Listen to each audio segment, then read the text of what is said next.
They thought they could break me with their whispered slurs and deliberate exclusion, but what they didn't know was that I wasn't just another target they could silence. I was about to show them that sometimes the quiet ones hit back the hardest. Before we dive into this story that changed everything, comment which state you're watching from, and don't forget to subscribe to Black Stories Box for more stories that need to be told. My name is Isabella Martinez, and I never thought the color of my skin would determine whether I deserved a seat at the table. Growing up in small-town Nebraska as one of only 3 Latino families, I learned early that fitting in meant staying quiet.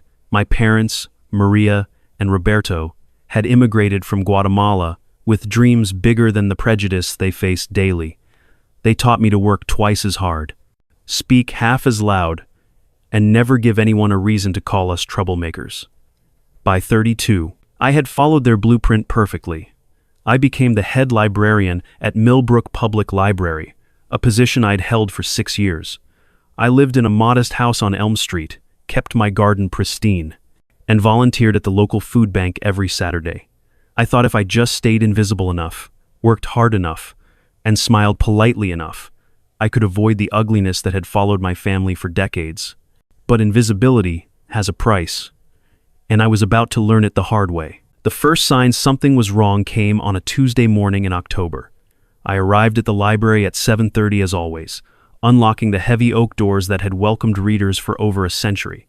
The autumn air carried the scent of dying leaves and the promise of winter. I loved these quiet moments before the day began, when the building felt like it belonged only to me. But something was different. The community bulletin board near the entrance had been rearranged overnight. Where announcements for book clubs and local events usually hung, someone had posted a handwritten flyer that made my stomach drop. "Keep Millbrook Traditional," it read, in bold black letters. "Some changes aren't progress." I stared at those words for a long moment. My hands trembled as I reached up to remove the flyer, but I hesitated. Was this about me? Was I reading too much into 12 simple words? I left it hanging and tried to convince myself I was being paranoid. That afternoon, Margaret Thompson arrived for her usual Tuesday visit. Margaret was 78, had lived in Millbrook her entire life, and treated the library like her personal living room. She settled into her favorite chair near the mystery section and opened her novel, but I noticed her glancing at me more frequently than usual. "Isabella, dear," she finally said, her voice carrying that particular tone older white women use when they're about to say something they think is helpful. I heard some of the ladies talking at Bridge Club yesterday. My chest tightened. About what? Mrs. Thompson. Well, she looked around to make sure we were alone. "They're concerned about some of the new programs you've been implementing. The bilingual story time, the cultural awareness displays. They feel like maybe you're trying to change too much too fast." The bilingual story time had been running for 8 months, every Thursday at 10. I read stories in both English and Spanish to a group of children whose faces lit up when they heard their home language in this sacred space. The cultural awareness displays had featured Irish heritage in March, German traditions in September, and yes, Latino culture in May. All approved by the library board, all celebrated by families throughout the community. "Change too much too fast," I repeated the words, tasting their bitterness. Margaret's expression softened with what she probably thought was kindness. "You know how people are in small towns. They get set in their ways. Maybe if you just pulled back a little bit, focused on more traditional programming." Traditional, there was that word again. "Mrs. Thompson," I said carefully. "What exactly do you think I should pull back from?" She fidgeted with her bookmark. "Well, not everyone needs to hear stories in Spanish, and some of the cultural displays might be making people uncomfortable. They come to the library for familiar things, not to feel like strangers in their own town." I felt something crack inside my chest, something that had been holding together for 32 years. So Spanish makes people uncomfortable, but German doesn't. That's not what I meant. "What did you mean?" She gathered her purse and stood up. "I just think you should be careful, dear. People are talking." After she left, I sat alone in the empty library. The afternoon sun streamed through the tall windows, casting long shadows across the worn wooden floors. This building had been my sanctuary for 6 years. These books had been my companions. These programs had been my pride. But now I wondered if I had been living in a fantasy. thinking I could belong here simply because I did the job well. I walked to the children's section and found the picture books I used for bilingual story time. La muy hambrienta oruga sat next to the very hungry caterpillar. Two versions of the same beautiful story, yet one was apparently threatening enough to make people uncomfortable. That evening, I called my mother. She listened quietly as I told her about Margaret's visit, about the flyer, about the growing feeling that I was being watched and judged. Mija, she said finally, your father and I, we made ourselves small so you could be big. We stayed quiet so you could have a voice. But maybe we taught you to disappear too well. What do you mean we thought if we didn't make waves, people would accept us? But they were never going to accept us. Isabella, they were just waiting for us to take up space so they could push back. I hung up the phone and stood in my kitchen, looking out at the neighborhood I had called home for 8 years. The houses looked the same as always, but something had shifted. I was starting to see the careful politeness for what it really was. I was beginning to understand that my presence had never been welcomed, only tolerated. And tolerance, I was learning, was not the same as acceptance. 2 weeks after my conversation with Margaret Thompson, the real pressure began. I arrived at work to find Dr. William Hartford, the head of the library board, waiting for me in my office. William was 65, retired from his dental practice, and had served on the board for 12 years. He was also Margaret Thompson's son-in-law, Isabella. He said without preamble, "We need to discuss some concerns that have been brought to my attention." I set down my coffee and took a seat behind my desk. What kind of concerns? Several community members have expressed discomfort with some of your recent programming choices. They feel the library is straying from its traditional mission. The library's mission is to serve all members of our community, I replied. That includes the 37% of our population that speaks Spanish at home. Where did you get that statistic? From the most recent census data. William frowned. That seems high. It's public information. Would you like me to show you the reports? He waved his hand dismissively. The point is, we've received complaints. Formal complaints. People are concerned that you're prioritizing certain groups over others, by offering services in more than one language, by creating division where there wasn't any before. I felt heat rise in my chest. Dr. Hartford, respectfully, division was already here. I'm just making it visible. That's exactly the kind of attitude that's causing problems. His voice sharpened. The library board hired you to manage this facility efficiently and serve all patrons equally, not to advance personal agendas. Personal agendas. The words came out louder than I intended. Providing bilingual services is a personal agenda. Calm down. Isabella, there's no need to get emotional about this. Emotional. The word every woman of color hears when she dares to defend herself with passion instead of submission. Dr. Hartford, I said, forcing my voice to remain level. Can you tell me specifically which programs you want me to discontinue? He pulled out a folded piece of paper. The bilingual story time needs to be English only going forward. The cultural displays should focus on American heritage, and we've decided that all library programming should be approved by the board in advance. American heritage, I repeated. What does that mean exactly? You know what it means. Number, I really don't. Help me understand. His face flushed. Isabella, don't play games with me. This community has certain expectations, certain values. Your job is to support those values, not challenge them. I looked at this man who had probably never questioned whether he belonged anywhere, who had never had to translate his identity into something more palatable for others, who lived in a world where his culture was simply called normal instead of American. Dr. Hartford, I said, I've been doing this job for 6 years. Our circulation is up 40%. Our programming attendance has tripled. Children who never set foot in this building are now regular visitors. How exactly is that not supporting community values? The wrong children are visiting. The words hung in the air between us like smoke. He realized immediately what he had said, his face going pale, then red. That's not what I meant. What did you mean I meant? Look, Isabella, you're making this harder than it needs to be. Just tone down the ethnic programming and focus on broader appeal. That's all we're asking. Ethnic programming. I felt something cold settle in my stomach. Is that what we're calling it? You know what I mean. I'm beginning to. After he left, I sat in my office for a long time. Outside my window, I could see children walking home from school. Some of them were the same kids who came to Thursday story time. Kids whose faces had lit up the first time they heard Donde Viven los Monstruos read aloud in a public space. Kids who had learned that their language belonged in places beyond their homes. I thought about my parents, who had cleaned office buildings at night so I could go to college during the day, who had practiced English pronunciation in front of the bathroom mirror so they wouldn't embarrass me at parent-teacher conferences, who had made themselves smaller and smaller so I could grow. I thought about the 23 families who attended bilingual story time, parents who worked double shifts and still made time to bring their children to the library on Thursday mornings, grandparents who lit up when they heard familiar lullabies sung in the children's section, kids who had started checking out books in both languages.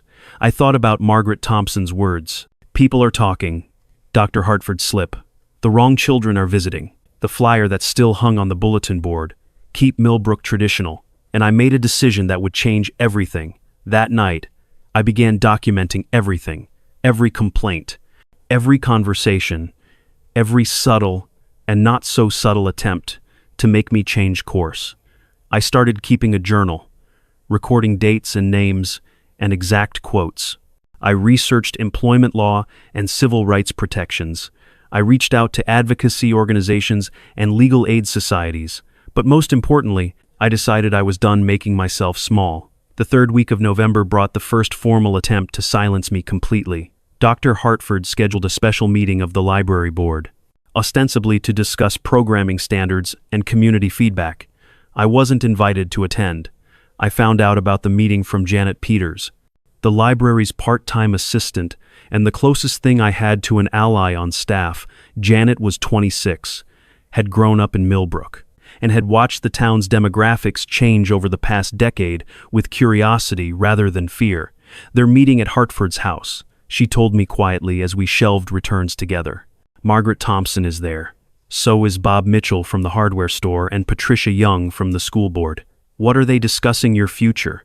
They want you gone. Isabella, the words hit like a physical blow, even though I had been expecting them. Did they say that explicitly? Bob Mitchell did. He said the library needs someone who understands the community better, someone who fits in, someone who fits in. I'm sorry, I know this is hard to hear. I stopped shelving and looked at Janet. Do you think I don't fit in? She was quiet for a long moment. I think you fit in fine. I think you make this place better. But I also think there are people in this town who never wanted you to fit in anywhere. So what am I supposed to do? Pretend I don't speak Spanish. Pretend my culture doesn't exist. Pretend that 37% of this community doesn't deserve to see themselves reflected in their public library. I don't know, Janet said softly. I wish I had answers, but I wanted you to know what you're up against. That afternoon, I called in sick and drove to the state capitol. I had an appointment with Elena Vasquez, an attorney with the Civil Rights Division of the state government. Elena was 45, had grown up in similar circumstances, and specialized in employment discrimination cases. Tell me everything, she said, as we sat in her office overlooking the State House grounds. I told her about the bilingual programs, about Margaret Thompson's warnings, about Dr. Hartford's demands, about the meeting I wasn't invited to, about 6 years of trying to serve a community that was now trying to erase me. Elena took notes and asked careful questions. When I finished, she leaned back in her chair. Isabella, what you're describing is textbook discrimination. They're targeting you for providing services to Latino families. They're trying to eliminate programming that serves a significant portion of your community. And they're doing it because of your ethnicity and the ethnicity of the families you serve. But they haven't fired me yet. They're building a case, creating a paper trail that makes it look like you're the problem. They'll probably start with formal reprimands, maybe put you on a performance improvement plan. Then they'll document every small mistake until they have enough to justify termination. So what are my options? Fight back, document everything, continue doing your job well, and let me help you build a discrimination case that protects both you and the families you serve. What if I lose? What if you don't try? I drove home as the sun set over the Nebraska plains, thinking about Elena's question. What if I didn't try? What if I just quietly discontinued the bilingual programs, focused on traditional services, kept my head down and my mouth shut? I would keep my job. I would avoid conflict. I would preserve the careful peace I had spent years building. But I would also abandon 23 families who had found a home in the library. I would tell 37% of my community that they didn't matter. I would teach their children that their language was something to be ashamed of, something that didn't belong in public spaces. And I would become everything I had promised myself. I would never be small, invisible, complicit in my own erasure. That night, I called my parents.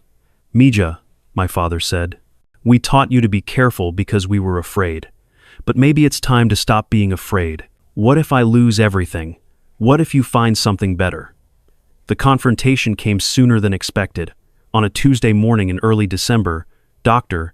Hartford arrived with 2 other board members, Patricia Young and Bob Mitchell. They marched into my office like they owned it. Which, technically, they did. "Isabella," Dr. Hartford said, "we need to discuss your insubordination." "My, what?" "You continued running the Spanish story time after we explicitly asked you to discontinue it. You asked me to make it English only. I explained that would defeat the purpose of bilingual programming. You never gave me a direct order to stop. We're giving you that order now." Patricia Young spoke up. She was 48, served on both the library board and school board, and had made it her personal mission to keep Millbrook family friendly, which apparently meant monolingual. "I need that order in writing," I said. "Excuse me," Bob Mitchell leaned forward. He was 55, owned the largest hardware store in town, and had never tried to hide his disdain for what he called the Mexican invasion of Millbrook. "If you're ordering me to discontinue services to 37% of our community, I need that directive in writing." With specific justification based on library policy, the 3 board members exchanged glances.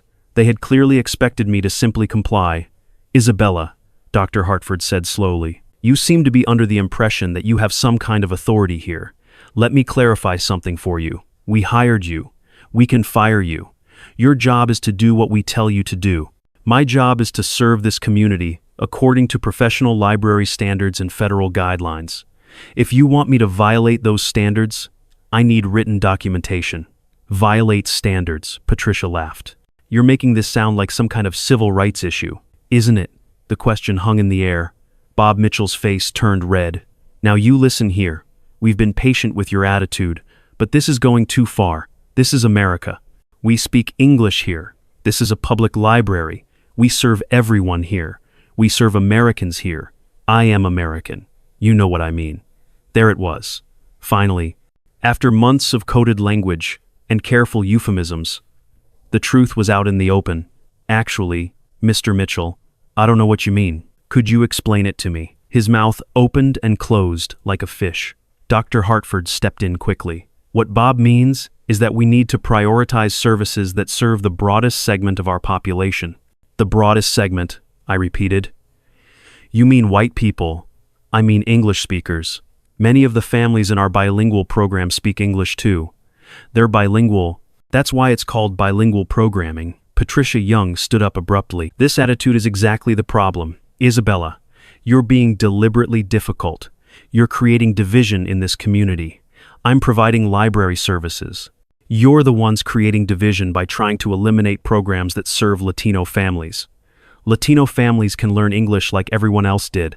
Bob Mitchell snapped. "Like everyone else did." I felt something hot and sharp rise in my chest. "Mr. Mitchell, what language did your German great-grandparents speak when they arrived in Nebraska? That's completely different. How they integrated. They became American.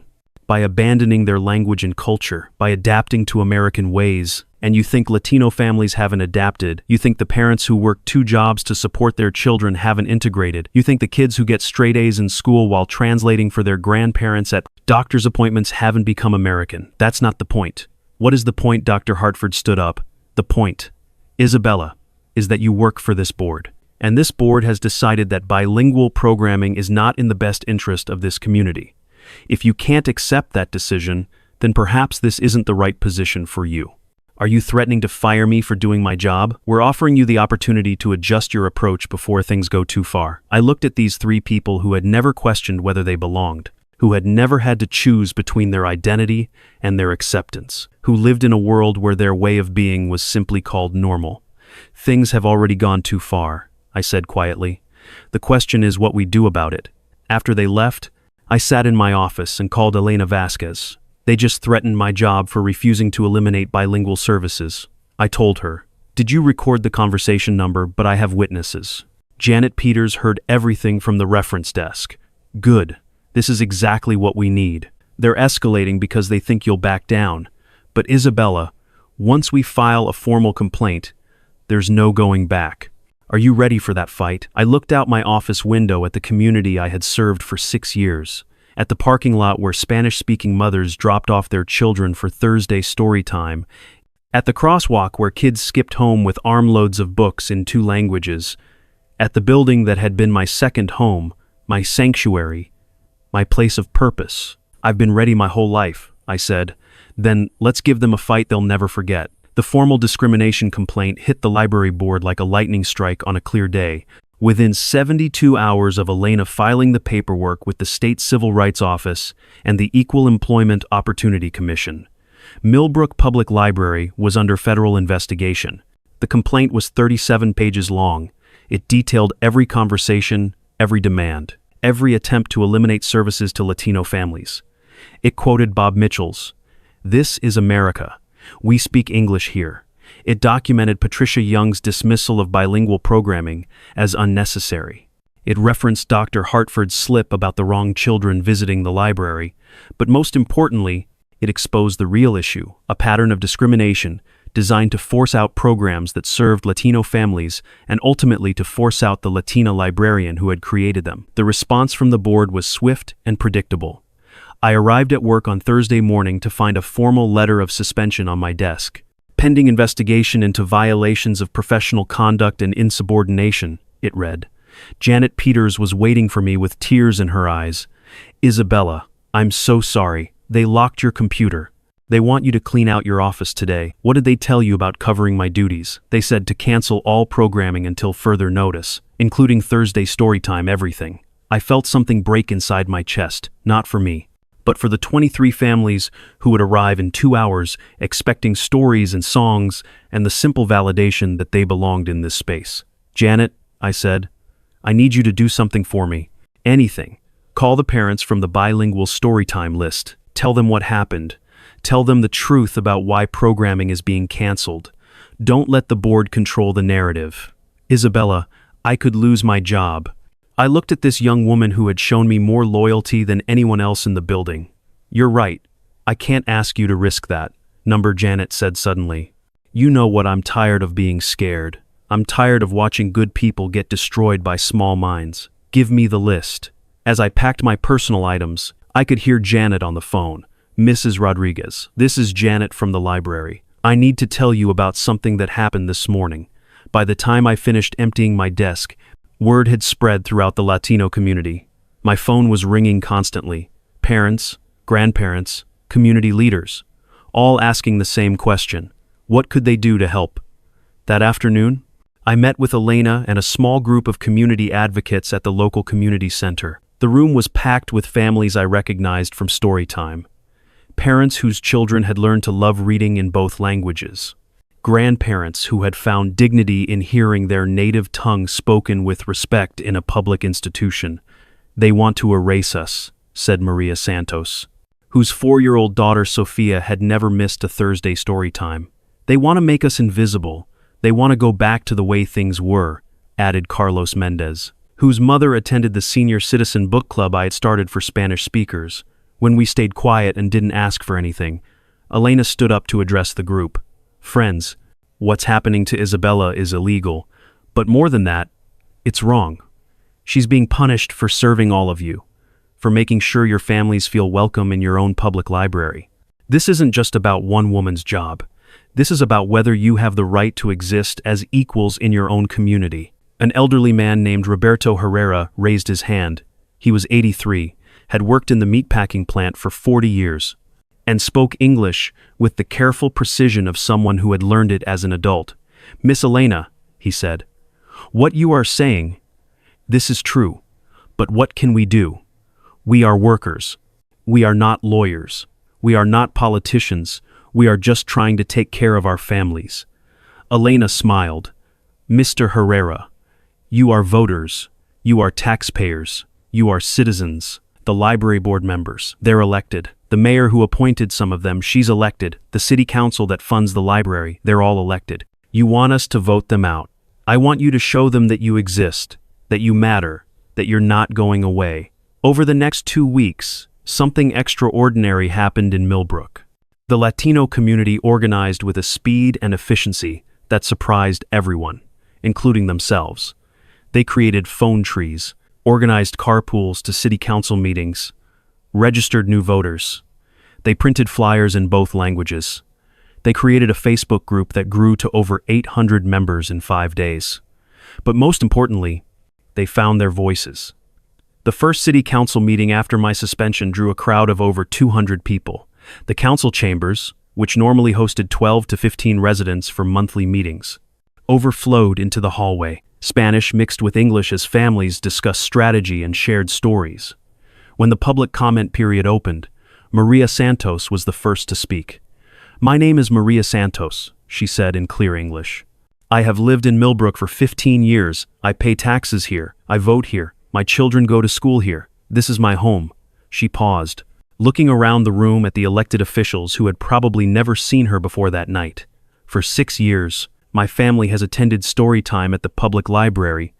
My daughter Sophia learned to love books there, in English and in Spanish. She learned that both of her languages are beautiful. Both of her cultures are valuable. She learned that she belongs in places like the library." Her voice grew stronger. "Last week, Isabella Martinez was suspended for providing services to my family. She was punished for treating my daughter like she matters. She was silenced for speaking my language." Maria looked directly at the mayor. "You want to know what I think about that? I think it's wrong. I think it's illegal. And I think it's going to stop." One by one, parents stood up to share their stories. Grandparents spoke about the joy of hearing their native language in the children's section. Teenagers talked about finding books that reflected their experiences. Adults described the impact of Isabella's programming on their family's relationship with the library. By the end of the evening, the message was clear. The Latino community was done being invisible. The pressure mounted quickly after that first meeting. Local media picked up the story. The state civil rights investigation moved forward. A legal advocacy organization offered to represent me pro bono. National library associations issued statements supporting my case. But the real turning point came from an unexpected source. Margaret Thompson, the 78-year-old woman whose Bridge Club conversation had started this entire chain of events, requested a meeting with me. We met at a small cafe downtown, away from the library and the politics and the cameras that had started following the story. Margaret looked older than I remembered, more fragile. "Isabella," she said, after we ordered coffee, "I owe you an apology, Mrs. Thompson." "You don't need to." "Yes, I do." She folded her hands on the table. "I've been thinking about what I said to you. About pulling back. About making people comfortable. About staying traditional." She was quiet for a moment, staring out the window at the main street where both English and Spanish could be heard from passing conversations. "My grandmother came here from Ireland in 1923, she said finally. She spoke Gaelic at home, sang Irish songs to me when I was little, but she never taught me the language because she said it would hold me back. She said I needed to be American, not Irish." Margaret looked at me with watery eyes. I always regretted that, not knowing her language, not being able to talk to her in the words that felt most natural to her. When she died, I felt like I lost a part of myself that I could never get back. "Mrs. Thompson, when I heard Sophia Santos singing Twinkle, Twinkle, Little Star in Spanish after story time last month, I thought about my grandmother, and I realized what we were trying to take away from that little girl, what we were trying to take away from all those children." She reached across the table and took my hand. "Isabella, what you've been doing at the library, it's beautiful. Those children are learning that they don't have to choose between languages, between cultures. They get to keep all of who they are." I felt tears well up in my eyes. "Thank you for telling me that. I'm not just telling you, I'm telling everyone." I called every woman in my Bridge Club. I talked to my neighbors. I even called Dr. Hartford. What did you say? I told them they were wrong. I told them they were hurting children.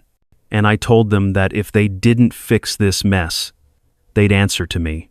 The following week, Margaret Thompson stood before another packed city council meeting. This time, she wasn't alone. 37 other senior citizens filled the front 2 rows.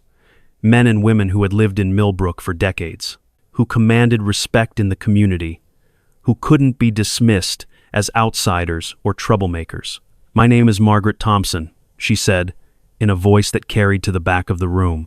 I have lived in this town for 78 years. I have been married to the same man for 56 years. I have raised 4 children here, buried my parents here, and plan to die here. She paused, making eye contact with each city council member. I also made a mistake, a big one. I let fear and prejudice convince me that children learning Spanish songs was somehow a threat to my way of life. I let small-minded people tell me that a library serving all families was somehow wrong.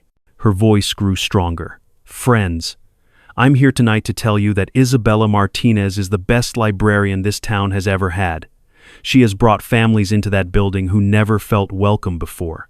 She has created programs that serve children who were being ignored. She has made our library a place where everyone belongs. Margaret turned to face the crowd. And if you fire her for doing that job, if you punish her for serving all of us, instead of just some of us, then you'll have to go through me and every person sitting behind me. The applause started slowly, then built until the entire room was on their feet. Even some of the city council members were clapping. 3 days later, Dr. William Hartford resigned from the library board. Patricia Young and Bob Mitchell followed within the week. Their resignation letters cited personal reasons and time constraints. But everyone knew the real reason: they had lost the support of the community they thought they represented. 2 weeks after that, I was officially reinstated as head librarian with a formal apology from the new board and a commitment to expand, not reduce, bilingual programming. But the most meaningful moment came on my first Thursday back, when 23 families showed up for story time, plus 12 new families who had heard about what happened and decided they wanted to be part of a library that fought for their right to belong. As I opened The Very Hungry Caterpillar and began reading in both languages, I looked out at those bright faces, at parents who were no longer afraid to take up space, at grandparents who could share their native language with pride, at children who were learning that they didn't have to choose between who they were and where they belonged. 6 months later, the Millbrook Public Library won a state award for innovative community programming. The bilingual storytime had grown to accommodate over 60 families. We had added ESL classes for adults, homework help in both languages, and cultural programming that celebrated the diversity of our community. But more importantly, something had shifted in Millbrook itself. Latino families were running for school board, applying for city positions, opening businesses downtown. The community had learned that they didn't have to stay invisible to stay safe. I kept the original flyer that had started it all. Keep Millbrook Traditional, it still said in those bold black letters. But I had written something underneath it in bright red ink. Tradition includes everyone now. Sometimes I think about what would have happened if I had listened to Margaret Thompson's original advice, if I had pulled back, toned down, focused on making people comfortable instead of making change. Those 23 families would have lost their story time. Those children would have learned that their language was something to hide. Those parents would have stayed silent, believing that belonging required erasure, and I would have learned to live with the weight of my own cowardice. Instead, I learned something different. I learned that sometimes the most radical act is simply refusing to disappear. Sometimes justice means taking up space you were told you didn't deserve. Sometimes courage means speaking the language you were told to forget. My parents were right about one thing: they did make themselves small so I could be big. But they were wrong about something else. They thought I had to choose between fitting in and standing up. The truth is, I never fit in by making myself smaller. I only found my place by refusing to shrink. Today, when I walk through Millbrook, I hear Spanish and English mixing on the playground. I see bilingual signs in shop windows. I watch children check out books in 2 languages. I listen to teenagers translating for their grandparents with pride instead of shame. And I know that sometimes The most important fights are the ones where you're not just fighting for yourself. Sometimes, the most powerful victories are the ones that make room for everyone who comes after you. I still get letters from parents whose children attended that first bilingual story time 6 years ago. They tell me about kids who are now in high school, speaking 3 languages, applying to college, proud of their heritage, and confident in their future. They tell me about grandparents who lived long enough to see their native language spoken with respect in public spaces, about mothers who no longer whisper when they help their children with homework in Spanish, about fathers who teach their sons that being bilingual is a superpower, not a shame. And sometimes, on quiet Thursday mornings when I'm preparing for story time, I think about all the children who will grow up knowing that they belong in places like libraries, in places like America, in places like home. I think about Margaret Thompson, who learned at 78 that it's never too late to choose love over fear. I think about Janet Peters, who risked her job to make phone calls that changed everything. I think about Maria Santos, who found her voice by standing up for her daughter's right to hear bedtime stories in 2 languages. But mostly, I think about Sofia Santos and all the other children who learned early that they don't have to make themselves small to belong, who discovered that their languages are beautiful, their cultures are valuable, and their presence makes every space better. That's the legacy I want to leave behind.